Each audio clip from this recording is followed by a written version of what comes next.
হে আল্লাহ, আজকে 3 দিন ধরে কিচ্ছু খাই না, তুমি কিছু করো আল্লাহ।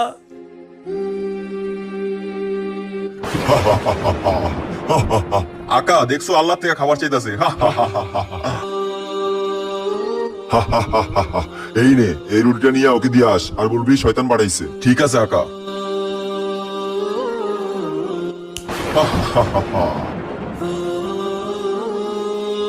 এই লো তোর খাবার। হে আল্লাহ, তোমার কাছে হাজারো শুক্রিয়া। তুই জানোস তোর জন্য খাবারটা কে পাঠাইছে? কে? শয়তান। কি শয়তান? শয়তান আমার খাবার দিব কই থেকে? শয়তানের আমাকে খাবার দেওয়ার মতো ক্ষমতা নাই, কারণ আমার আল্লাহ পাকের হুকুম ছাড়া একটা গাছের পাতাও লড়ে না। আল্লাহর হুকুমে শয়তান খাবার আনতে বাধ্য। হে আল্লাহ, তোমার কাছে হাজারো শুক্রিয়া। আকা যার কাছে গেছে একমাত্র আল্লাহ পাগল, আল্লাহ ছাড়া কিছুই বুঝে না। আমগো শয়তানি এই শহরে আর কাজ হবো না। হ্যাঁ, কথা ঠিক বলছোস। আমাদের এখন এই শহর থেকে কোনো লাভ নেই, অন্য শহরে যাই চল। সাবস্ক্রাইব করতে ভুলবেন না।